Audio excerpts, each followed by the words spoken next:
ಕೋಟಿ ಅನುದಾನವನ್ನು ರಸ್ತೆಗಿಟ್ಟಿದ್ದೇವೆ.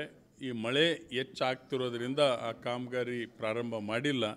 ತಕ್ಷಣ ಅದನ್ನು ಈ ಒಂದು ಇದರೊಳಗಡೆ ಈಗೇನು ಪಾಟ್ವೆಲ್ ಫಿಲಪ್ ಮಾಡ್ತಕ್ಕಂಥ ಕೆಲಸವನ್ನು ತುಂಗಭದ್ರಾ ಆರತಿ ಉತ್ಸವದ ಒಳಗಡೆ ಮಾಡ್ತೇವೆ. ನಂತರ ಮಳೆ ನಿಂತ ನಂತರ ಒಂದು ಸುಸಜ್ಜಿತವಾಗಿ 5 ಮೀಟರ್ ಅಗಲ ಡಾಂಬರೀಕರಣ ರಸ್ತೆಯನ್ನು ಇಲ್ಲಿ ನಿರ್ಮಾಣ ಮಾಡ್ತೇವೆ.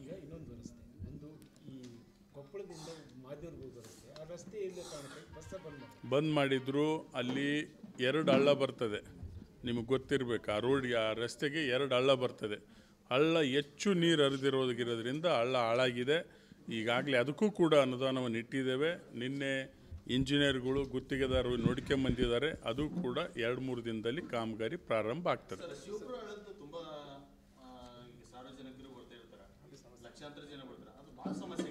ಶಿವಪುರ ಒಂದೇ ಅಲ್ಲ, ನಿಮಗೆ ಅಳವಂಡಿ ಮುಂಡ್ರಿಗಿ ಬ್ರಿಡ್ಜ್ ಇರ್ಬೋದು, ಅಳವಂಡಿ ನೆಲಗಿಪುರ ಬ್ರಿಡ್ಜ್ ಇರ್ಬೋದು, ಬೋಚನಹಳ್ಳಿ ನೆಲಗಿಪುರ ಕೆಸಲಾಪುರ ಬ್ರಿಡ್ಜ್ ಇರ್ಬೋದು, ಅಂದ್ರಾಳ ಬ್ರಿಡ್ಜ್ ಇರ್ಬೋದು.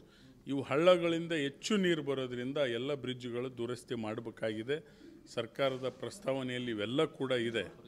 ಇವತ್ತು ಅದನ್ನು ಅತಿ ಶೀಘ್ರದಲ್ಲಿ ಅದನ್ನು ಅಪ್ರೂವಲ್ ಮಾಡಿಸಿ ಆ ಬ್ರಿಡ್ಜ್ಗಳ ಕಾಮಗಾರಿಯನ್ನು ತೆಗೆದುಕೊಳ್ಳಲಿಕ್ಕೆ ಪ್ರಯತ್ನವನ್ನು ಮಾಡ್ತೇನೆ.